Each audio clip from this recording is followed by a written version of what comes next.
Hey, what's going on, everyone? It is Jamie G back here again. Thank you very much for joining me in today's video. What we're covering today is a Facebook ad hack, how to use your database to create a custom audience. Now, this is to be used for your own retargeting audiences. You can also create what they call a lookalike audience out of that. I'm going to show you guys exactly how you do it in a moment. Now, for those of you that are new to my channel, my name is Jamie G. I cover internet marketing, affiliate marketing, how to get started online, pretty much all things digital, and of course, including Facebook ads. If that's of interest to yourself, I'd love to have you guys join me. Feel free to hit the subscribe button and smash that bell icon to stay up to date with everything I'm going to be putting out.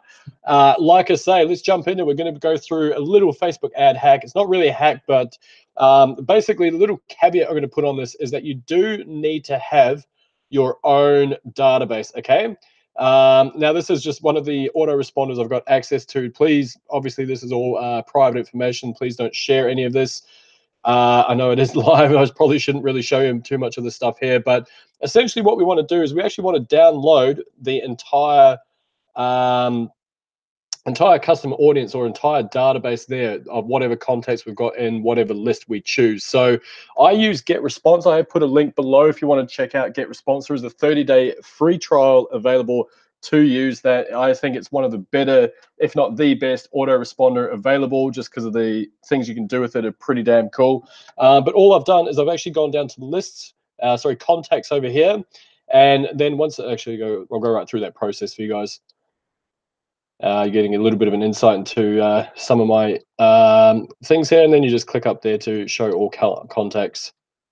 And this is one I've actually done a massive clear out recently and have deleted a whole bunch. Anyway, all you need to do is click over here, click on export, and obviously call it whatever you will. And file type, I do recommend you go with CSV for this one, and then you just click on export now, and it's going to come up with this little thing here. And once it does, it'll give you this little option once you hover over the little 3 dots there to download, and that's going to put that in your taskbar or downloads folder. Okay, next step is we need to jump over to our ads manager. Hopefully this loads fairly quick. Fingers crossed. Yes, good one. I know for some reason when I'm recording my screen, I have no idea why, but it just tends to cause a few issues when I'm just tabbing between the open tabs, and obviously this is a good example of that right now. Anyway, this is just a test campaign.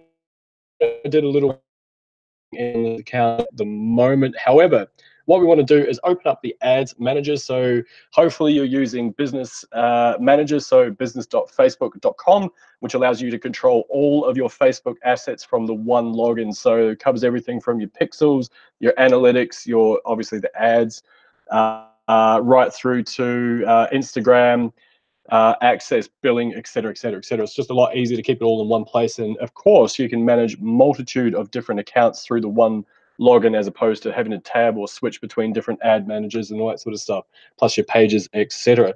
Anyway, in this scenario, what we're going to do is just jump straight up here where you've got these 3 little lines, and then we're going to scroll down to all tools, and then over to the right, we've got audiences up here. We'll just click on that.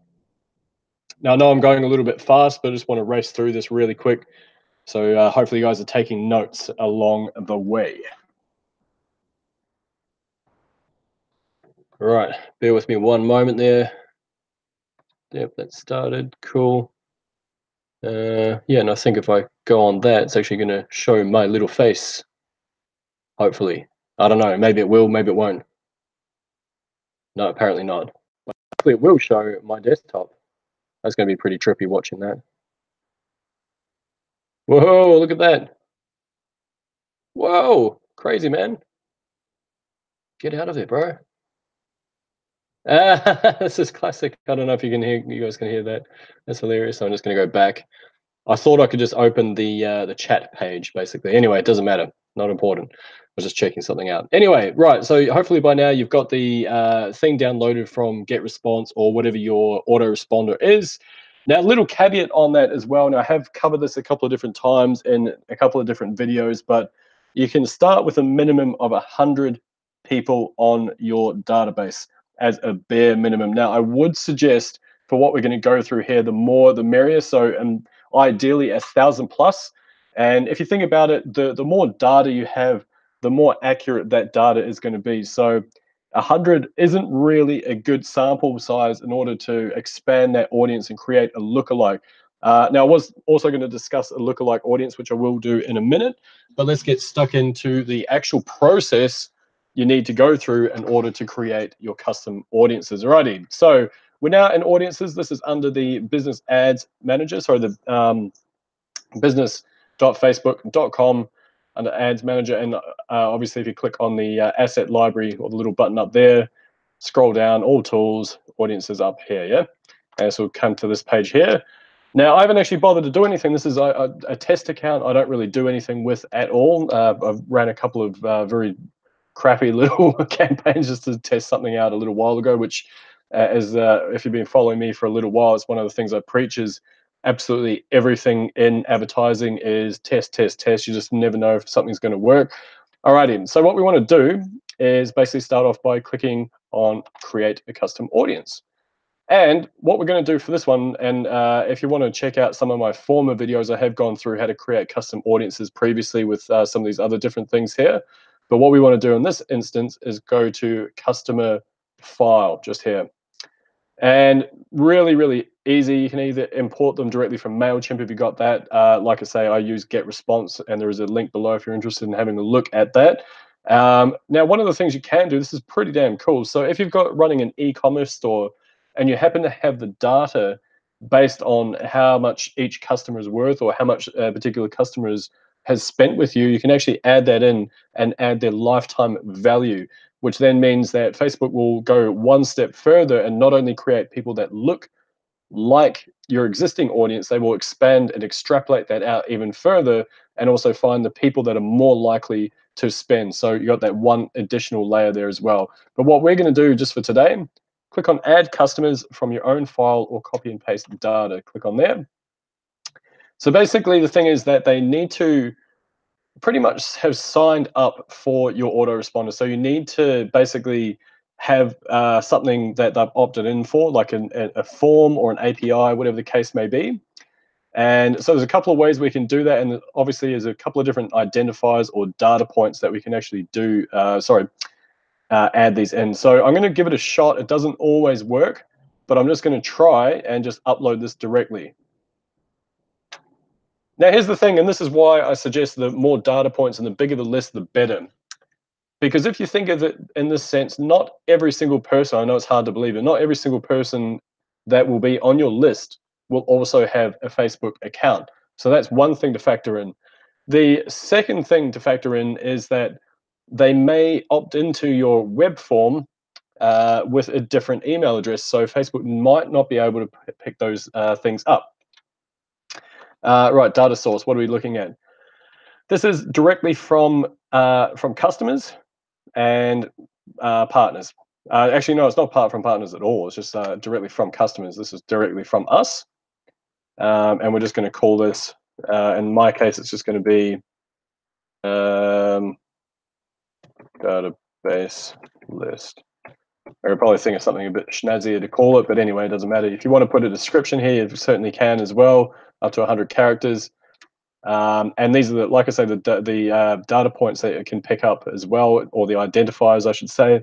So you can even go as far as just a Facebook app ID, for example, or year of birth, things like that. I'm not going to bother. I'm just going to go next on that one. Hopefully, it picks that data up. Otherwise, what I have to do is just copy and paste the names. It looks like it has. Brilliant. Okay, so these are the different campaigns. So that's obviously not really applicable. Empty rows, not applicable. Emails, it's automatically picked that up. That's great. And all that other stuff won't be applicable. Yes, we definitely want country. We probably could go region, I suppose. Yeah, why not? I wonder if we can.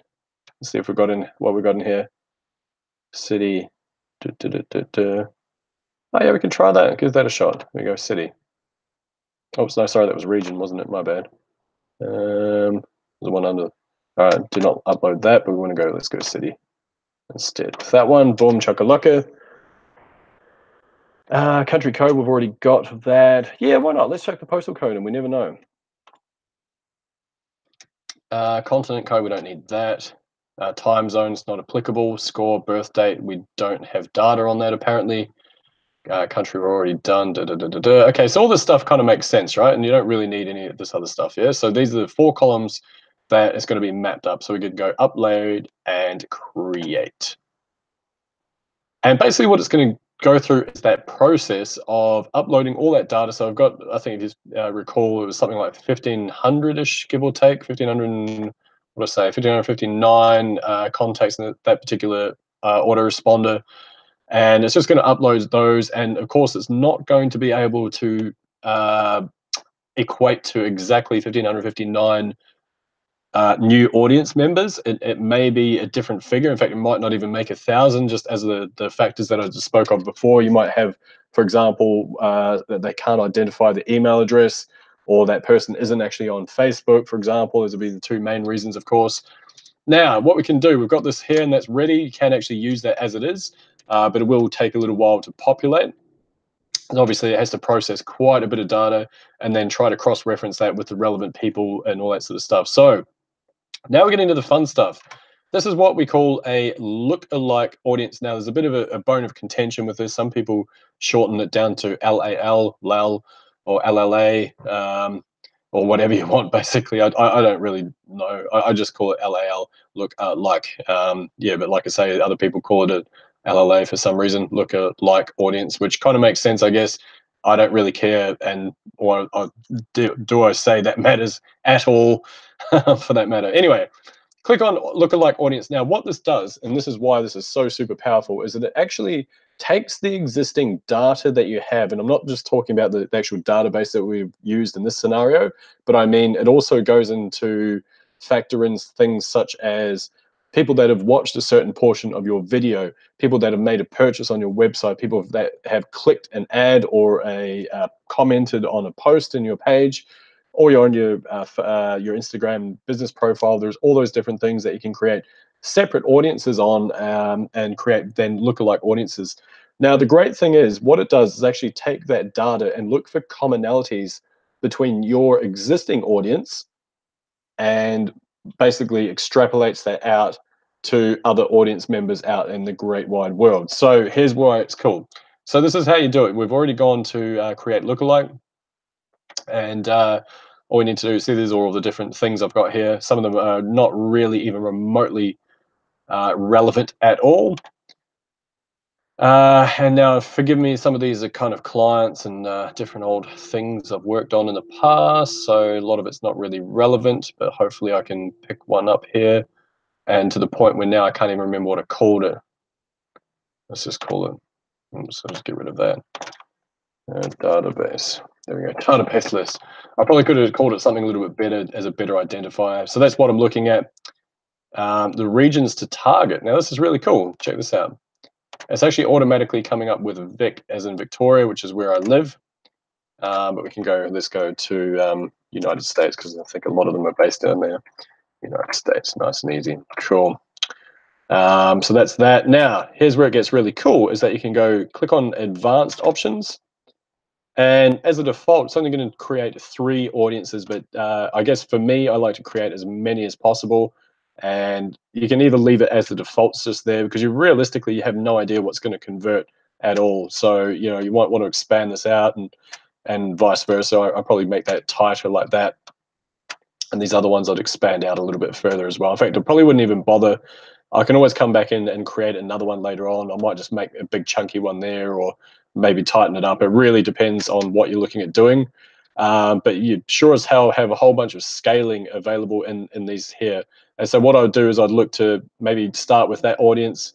And then if that's still profitable and I've scaled, then I'd look to go into that segment of the audience, and so on and so forth. So obviously 4.3 million is going to do me pretty well, but I might just expand that out, and we can move these. It doesn't really matter.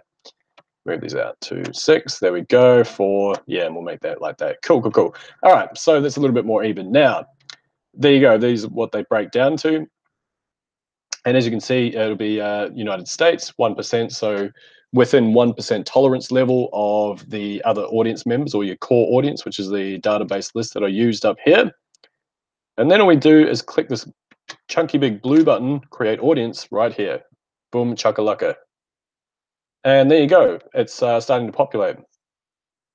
Now, this may take, like I say, quite some time to populate, but these will eventually pop up with, X million, blah, blah, blah million, 4 million, 2 point whatever million we decided on. And that is it. You have now created 6 new, incredibly targeted audiences. So, of course, you do still need to add your own targeting in those. And it could be things such as behavioral, such as likes online shopping, or it can be interest based, like someone who is a dog person or likes, what's that dude on TV, Caesar, what's his name? The dog whisperer, whatever that dude's name is. For example, just, completely random example for you guys, of course. But anyway, you get the idea. So right now that you've got these, now you can start off using this one. And the reason why you'd use this one, a couple of reasons. One is the open rates for emails are horrendous these days. People get on average about 155 emails every single day. So you can imagine, as a marketer, it can be a bit of a nightmare standing out in someone's inbox. So basically, one of the ways that you can then get in front of them even further is even just running an ad to your existing database and basically just say, hey, we sent you an email, check your inbox. Like, even I've actually tried that before. It does increase open rates just from doing that as well. It's pretty cool.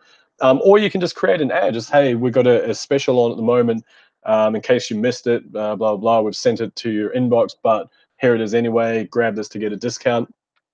Or, there's a whole bunch of, that was just something that came off the top of my head. And then obviously, when you're wanting to start to grow, this is when you might start looking at these other audiences, because they do share common interests and common behaviors as your core audience down here. Yeah. So anyway, that's it. That is creating a lookalike audience, and hopefully that all makes sense. It looks like the original audience, and that's how you create a custom audience based on your existing database. Now, you can do this for yourself, for your clients, and in fact, if you do it for your clients, they're going to think you're absolutely wonderful, because you're going to have a highly targeted audience. And I can assure you, these ones do convert really well, because they're usually, in most cases, very familiar with the business anyway. And in fact, a lot of the time, in fact, I'm going to go one step further and say that if you can get a database of people that have already purchased from the company, then you're going to have a great time advertising to them, because they're already familiar. They've already, in most cases, had a great experience with the company, and will be willing to purchase that again if you can offer something compelling for them to uptake. So anyway, something for you guys to think about. Hopefully that all made a whole bunch of sense. My name is Jamie G. I appreciate you guys sticking around. And of course, if you do have any questions, let me know. Leave them in the comments below. Otherwise, I will see you guys in the next video. Bye for now.